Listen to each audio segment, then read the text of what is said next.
Hello everyone, how are you doing? Just a quick little video hopefully. Today, not working on the 66 Dart, but working on the 2012 Mazda 5. Just took the car on a long trip to pick up my son at school. 11-hour trip both ways, and about 2 hours from our destination, and after I think hitting a pretty big pothole, I heard a clunking sound in the back and a rattling sound in the back tire, and after an exhaustive search found that the rear strut or shock, whatever you want to call this, the mount on it had broken and was rattling around. Here is the mount, and as you can see, it's broken into a few pieces. So kind of wired it up while it was there so it wouldn't rattle as much, but it rattled pretty much the entire trip home, which is a little unnerving. But back home again, and I'm going to fix this up for us real quick. Now, I've already taken the old one off, and you can see it's in pretty bad shape. This car is a 2012 and has about 140,000 miles on it. So I am going to replace the entire strut. I think this one is shot anyway. But I did order a new top mount for this. This does not come with the shock, so you have to order this separately. I'll show you putting this back on, but it's pretty much 2 bolts at the top and a bolt down here at the bottom that goes onto the control arm at the bottom of the suspension. 3 wrenches you need for this, and probably a vice grip. One here is 13 millimeter, the 2 up here are 12 millimeter, and the big bolt at the bottom is a 17 millimeter.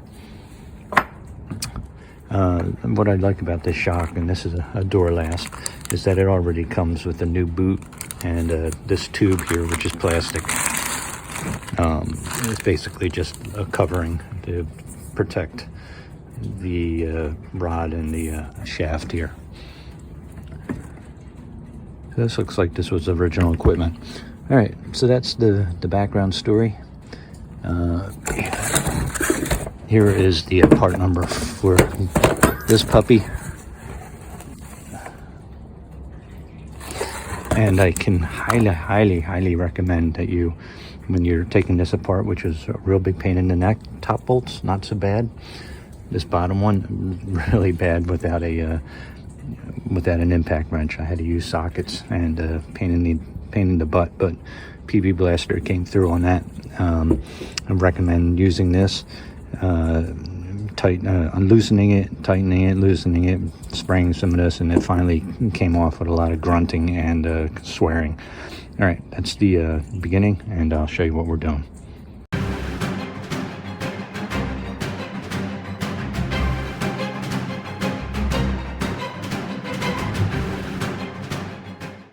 All right, take the tire off. I figure you can do that by yourself. Pretty hard to see in here. Here's the upper part of that mount. I'm gonna take a drill and kind of clean off some of this rust and stuff like that.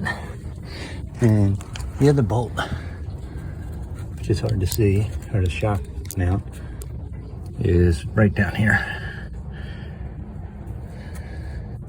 That's where that goes, and then there's a welded nut. It's hard to see, but it goes through this section of the rear suspension, and there's a welded nut on the end here. Hard to see, but you'll figure it out. And I'm going to use a smidge of grease up here.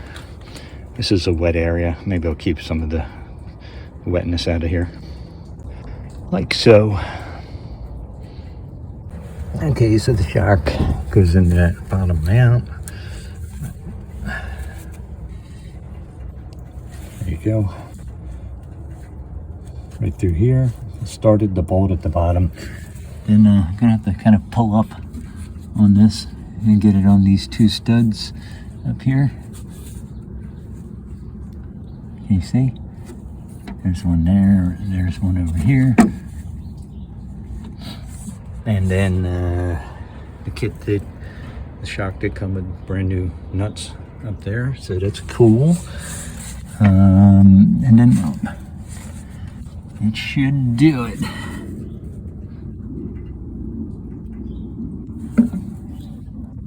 So here's how I did this. I guess you can try to push up on this and try to start the nuts. And that's a little difficult. So what I did is I put a block under the car, and I'm using the jack underneath. What is this? Lower spring mount. I don't know what these things are called. But anyway, I'm jacking this up, and this will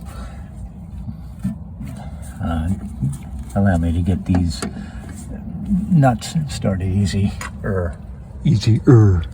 Alright, as you can see, that worked a treat. Alright. It's a good tip, right? Let's start these nuts.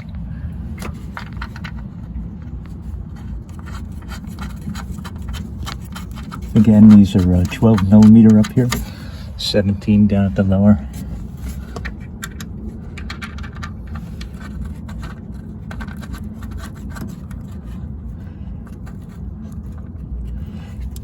That one's a little tight. All right, let's get some wrenching. This will be clarification number one. The original nuts on these studs were 12 millimeter. The new ones that came with the shock absorber, or did they come with the mount? I don't remember. But anyway, they're now 13 millimeter. And what's the kicker in that? Is that I don't have a deep wall 13 inch or 13 millimeter socket, so regulate it to do using the old box wrench, which is a pain in the neck. I do have 13 millimeter deep wall sockets, but of course they're in the trunk of the Dart, which doesn't even use metric, but it's in a combo kit. So, oh well, patience is a virtue. And I do have one more little thing to tell you about. It has to do with the shock mount going into this mount, and I'll show you that before the video ends. Oh, love this.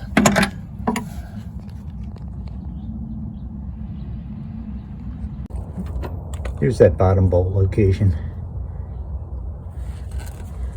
Bottom of the shock. Again, this is a 17 millimeter.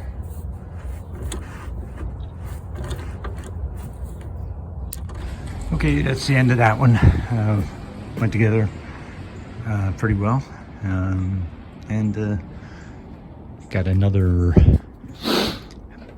22-hour trip coming up soon, so good to get that taken care of. What's the last thing? Oh, okay. So I did want to mention that if your shock doesn't come with this boot or the tube, that plastic tube that covers here, you do have to remove. It sort of looks like this and this. But then there's a nut that goes on the end here, and mine it was 13 millimeter. And if you try to take that nut off, it's just going to spin the shaft. So what you're going to need to do is, these are squared off here on the end. So obviously you would just take a vice grip and hold that portion of it and back that nut off with a box wrench. So that's what I did. Well, actually what I did, because I knew I wasn't reusing the shock, is I put a couple of squared off sections on this rod and just put a vice grip on there because I didn't really care. And yeah, that's it. All right, see you next time. Be good to your cars and do the work yourself. Get up on YouTube. Lots of videos. Oh, last time. Sorry, forgot this part. Here's the part number for that upper mount. SM5619 by KV be.